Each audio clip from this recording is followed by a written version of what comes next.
আসসালামু আলাইকুম। ওয়ালাইকুম আসসালাম রহমতুল্লাহি ওয়া বারাকাতুহু। ভাই আপনি কি রোজা আছেন? আলহামদুলিল্লাহ, হ্যাঁ রোজা আছি ভাই। ভাই আপনাকে 5,000 টাকা দেওয়া হবে, এখন রোজাটা ভেঙে ফেলতে হবে। 5,000 টাকা দিয়ে রোজা? ভেঙে ফেলতে হবে। পাগল আছেন আপনি? 10 কোটি টাকা দিলাম, রোজা ভাঙবো না? কেন ভাঙবেন না কেন? কেন ভাঙবো না মানে, আমি আল্লাহকে ভয় করি। হ্যাঁ, আল্লাহকে ভয় করি এবং আল্লাহকে মানি।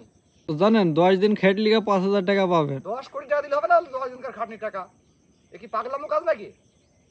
এখন এই 5,000 টাকা দিয়েছি, রোজা বেশি বেশি দেবো, ভেঙে ফেলবো, আর আমার ওই আখেরাতে কি হবে?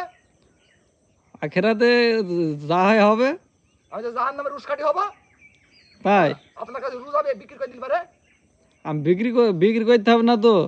আপনার 5,000 টাকা ইনকাম করতে হলে আপনাকে 10 দিন খাটতে হবে, আর 10 দিন না, আপনাকে 10 মাস খাটলে কোনো ব্যাপার না, তাও আমি খাইবো, তাও আমি রোজা বিক্রি করার লোক না। আপনাকে দেখি মনে হয় যে আমি রোজা বিক্রি করি, রোজা হয়েছে টাকার বিনিময়ে ভেঙে ফেলবো? আচ্ছা ভাঙবেন না কেন আপনি রোজা? আমি ভাঙবো না। ভাঙবেন না কেন? ভাঙবো না, আল্লাহকে ভয় করি, আল্লাহ তাকওয়া মানতে হবে না? এই জন্যে? হ্যাঁ, আচ্ছা ঠিক আছে ভাই, আমি আপনাকে পরীক্ষা করলাম, ঠিক আছে। পরীক্ষা করতে হবে না ভাই। এই ইমান, যার ইমান দুর্বল সে হয়েছে ভেঙে ফেলবি, আর যার ইমান মজবুত মজবুত সে জীবনে রোজা ভাঙা লোক না।